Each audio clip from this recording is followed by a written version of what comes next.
Well, again, thank you so much. It's such a pleasure to be with the Overcome community and to speak with you today. We're going to turn the page and talk about surgical innovation and where we are, what to watch for, what's new and exciting in ovarian cancer surgery.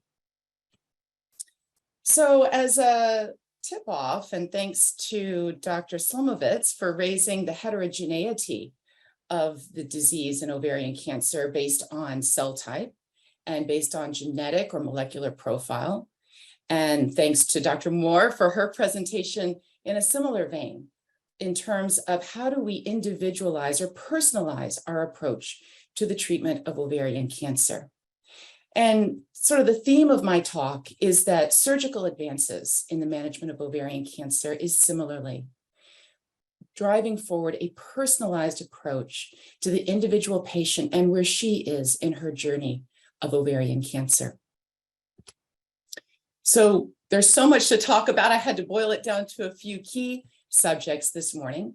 And I'm going to talk first about how we are looking at targeted surgery intraoperatively to improve surgical outcome with enhanced intraoperative imaging, specifically guided to the patient, her anatomy, and her disease distribution.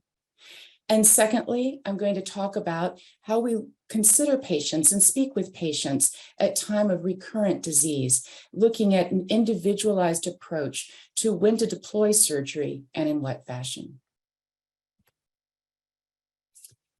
Certainly, we can see from the graph shown here that the outcomes of surgery, optimizing surgery in ovarian cancer correlates with improvements in overall survival. So this graphic is showing data from our institution over a number of decades here, showing the blue line, the blue area, as the increasing survival from ovarian cancer. And in partnership, or part of what accomplishes that, is our innovations in surgery for this disease to achieve what's called CGR, or complete gross resection. So it really takes a partnership together of advances in both systemic therapies, that might be chemotherapy, targeted therapeutics, as well as advances in surgical care.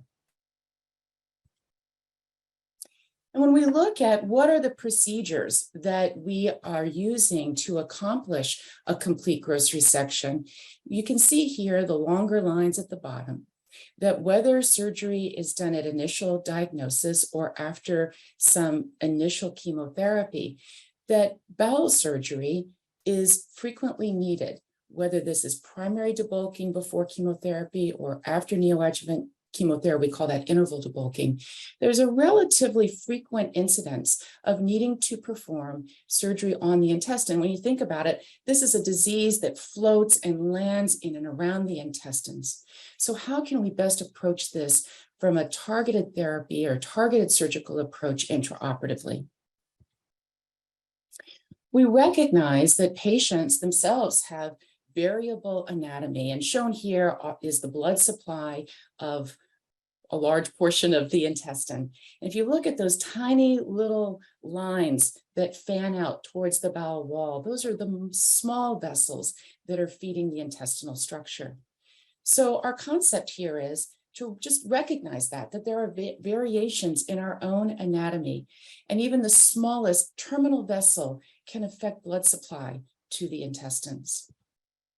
So let's look for this and individualize for this intraoperatively so that we can achieve the best procedure with the best patient outcome. To achieve this, we've started to use a dye intraoperatively called indocyanine green, or for short, ICG. This is a dye that's used in many other clinical environments. It's used in cardiac surgery, eye surgery, amongst a number of other applications, shown to be safe for giving this dye as an IV during the course of the procedure. And what it allows us to do is see where does the tissue become green, therefore has good blood supply, versus where does the tissue not show green and may have a compromised blood supply where the dye does not reach the area. I'm not going to show a lot of surgical pictures today, But this is sort of a close-up just to give you a vision of the type of finding that we are seeing intraoperatively. So as shown here, you can see a portion of the tissue is green and the rest is not. And this allows for a line of demarcation, identifying tissue that demonstrates a good blood supply versus that doesn't. And why is this important? Because if ovarian cancer is a disease that grows and attaches to the intestine, we need to best understand our own individual patient's microvasculature as it relates to the tissue of the intestine for bowel surgery. Here's shown another vision under normal white light. This is a connection, or what we call an anastomosis, after removing a portion of the intestine affected with ovarian cancer. But you can see, now remember, green is good. And you can see a patch here to the right that does not show green. This suggests a possible compromised area of blood supply to an area that we know needs to heal correctly. We need the bowel healing to be intact so that the patient can move forward successfully with subsequent success and ongoing treatment. So we've looked at application of this as a retrospective study, and you can see the data shown here. And when used in the intraoperative setting for patients with ovarian cancer, when the disease is involving the intestine, we see a benefit in terms of perioperative outcome across many of the main indices that one would look for in terms of complication rates, length of stay, readmissions, or stomas, which we definitely want to avoid, and this helps us achieve that. What we're currently enrolling in right now is a prospective analysis called Area 2, which is basically looking at this application in a prospective format. You can see the intraoperative randomization performed here, target accrual, and this is to evaluate in a prospective fashion our perioperative and oncologic outcomes for patients with this type of approach when surgery is needed to address disease involving the intestines. Similarly, what about the lymph nodes? We have increasingly application of ICG dye and other dyes to map the highest risk lymph nodes in vulvar cancers, in uterine cancers, and even in cervical cancer. What about the ovary? And we are currently in protocol looking at the lymphatic drainage patterns for individual patients so we can, again, use an intraoperative guidance to find which ones are the highest risk lymph nodes to make sure that those highest risk lymph nodes are removed and analyzed. So we're currently evaluating 4 intraoperative injection techniques. These are injections done in the tissue. This is typically for apparent early stage disease, patients that don't have a lot of disease, and we really need to drill down to make sure we're addressing the highest risk lymph nodes. And recognizing the variability of the anatomy, we can use the intraoperative injection to best identify highest risk lymph nodes. So this is work that's underway, but again, it's an individualized approach to identify where we need to go surgically during the procedure to match our resection to the individual patient anatomy and her disease. Fun fact. So I was asked to include a fun fact, and this is a tip off to Runcie. Not many people know this, but I'm originally from Texas, and I just included that as a shout out to her and also to Overcome's historic legacy. And just another fun fact to share, and my mom would be proud about this one. I don't share this openly very often, but I was Gold Cup winner on state competition piano, and it's really just twice actually, but just because of that, that I've infused the same sense to my own children. Learn music from the year you learn to read, because the skills that we learn from dedicating ourselves to a discipline and to an art and to continually perfect that over a career is so valuable. So maybe these will be future surgeons one day. I can only hope. I'm going to turn the page to our second topic now, which has to do with surgery when used for recurrent ovarian cancer. And we are so appreciative of the significant work by our colleagues in the field, looking at surgery for recurrent ovarian cancer in prospective randomized control trials. And you can see those listed here, the GOG 213, Desktop 3, and SOC 1. And interestingly, there was some key differences in these results, which has just created a lot of discussion in the field, where you can see the GOG 213 study demonstrated that the no surgery arm performed worse. Compared to the SOC1 study on interim analysis, the surgery group performed better.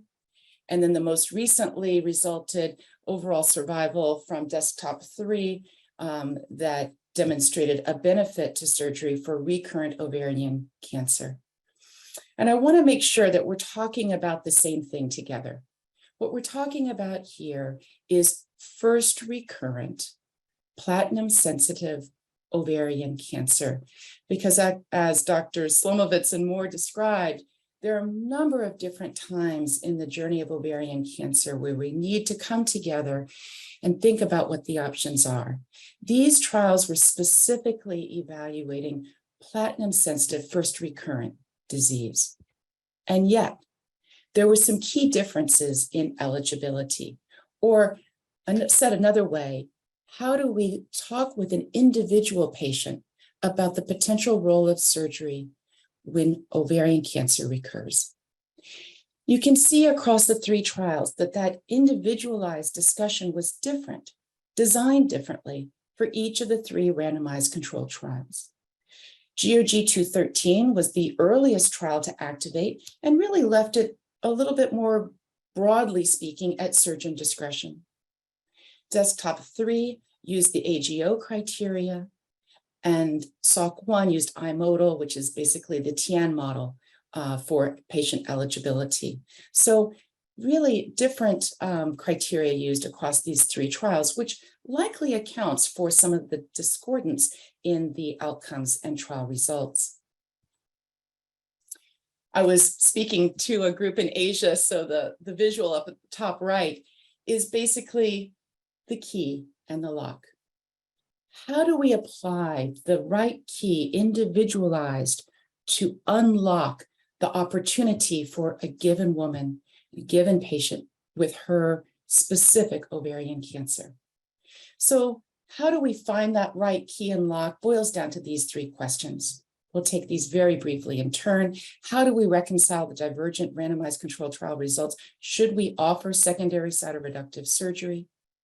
On a statistical analysis, this is by colleagues out of Italy, you can see the little blue dot that heads to the left of the vertical line, which does demonstrate on a statistical analysis across the 3 trials that complete resection has benefit in overall survival compared to chemotherapy alone.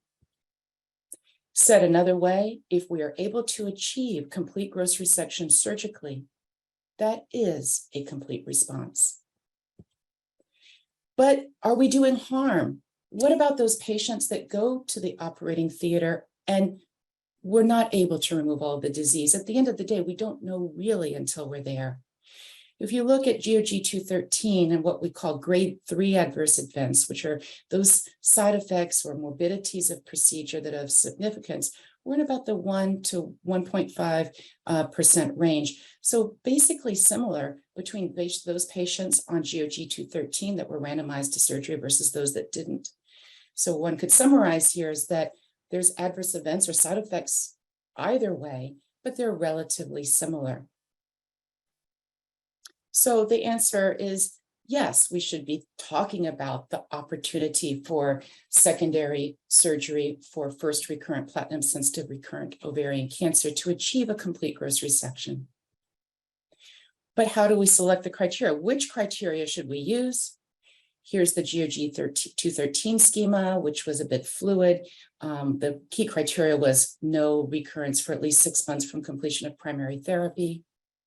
The AGO criteria really had a very rigorous development between desktop 1 and 2 to evaluate and find criteria before it was launched in prospective trial. And yet several questions arise in the red here. What about patients that had their original surgery outside the hospital? What about, do the length of platinum-free interval matter? So where do we go to as for our team? We really lean into our case selection criteria, which are shown here.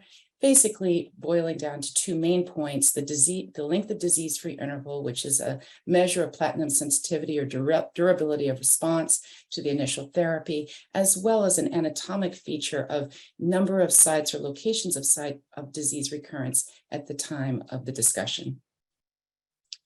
This was a tabulation of 10 years with applying these case selection criteria. And you can see that 51% of the patients that went to surgery using these criteria actually wouldn't have had surgery and had scored AGO negative. And outcomes from application of this case selection criteria show benefit in achieving complete gross resection and the survival benefit associated. The Mayo Clinic adopts a relatively similar approach using the AGO criteria and basically an expanded allotment relative to progression-free survival. That's that disease-free interval from first platinum and the number of sites of disease recurrence. So a similar mindset and a similar approach in terms of considering candidacy for surgery for recurrent ovarian disease. So what are the differences? What should we use? At minimum, the AGO criteria or the I model, TN model, and perhaps consider a slightly broadened criteria based on the MSK or Mayo results as described. And lastly, we saw the tremendous benefit in targeted therapies, specifically PARP inhibitors from Dr. Moore. And we are just so thankful for her leadership and her work in this space. So one might ask, well, what are the outcomes of patients when a PARP inhibitor is used? If patients are considered surgical candidates, is the benefit of a PARP inhibitor negating the use of secondary cytoreductive surgery? Very reasonable question. We did a recent analysis of this, looking pre and post of the FDA approval of August 2017 related to expanded use of PARP inhibitors in the recurrent setting, and looked to do a pre-post analysis from that time frame. Detailing here related to the patients that we analyzed for this purpose. And we are using more targeted therapies. Thank goodness. Thank goodness we have them. And so in this data set, you can see an increasing use of targeted therapies, both PARP inhibitors as well as bevacizumab. And when amongst these patients that underwent secondary cytoreductive surgery, we still see a benefit in progression-free survival or oncologic outcome following secondary cytoreductive surgery in the era of PARP inhibitors.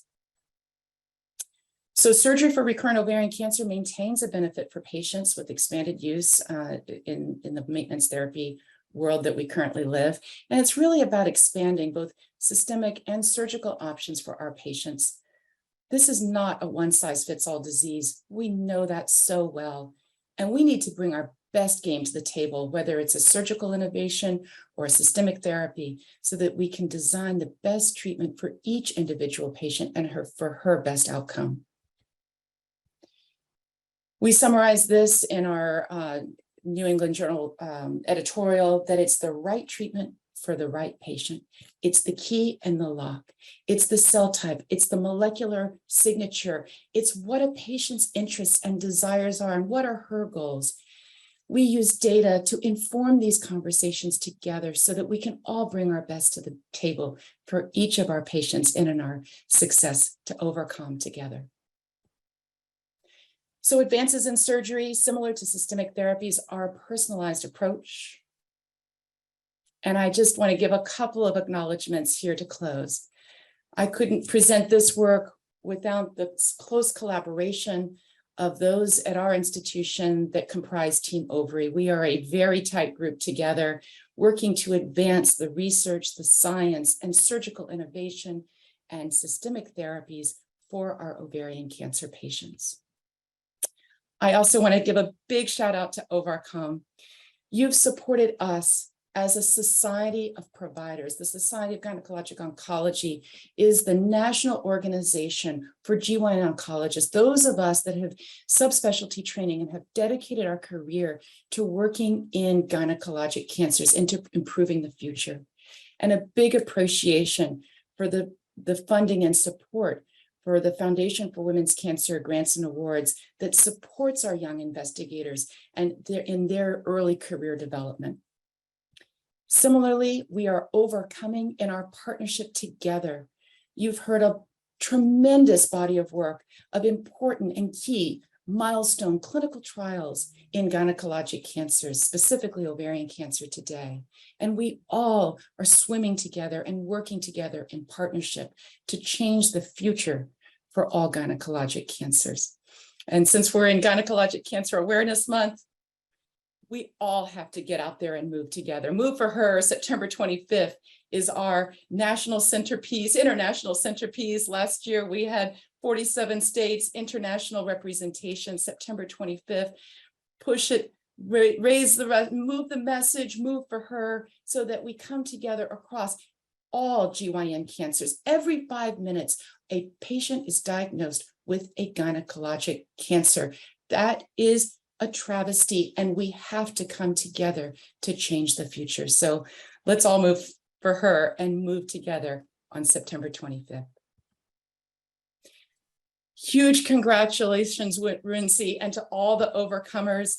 10 years is an incredible milestone. It is honestly an honor and a pleasure to call myself a friend and partner with the community of overcoming ovarian cancer. So thank you. I welcome any questions, and it's a pleasure to be with you here today.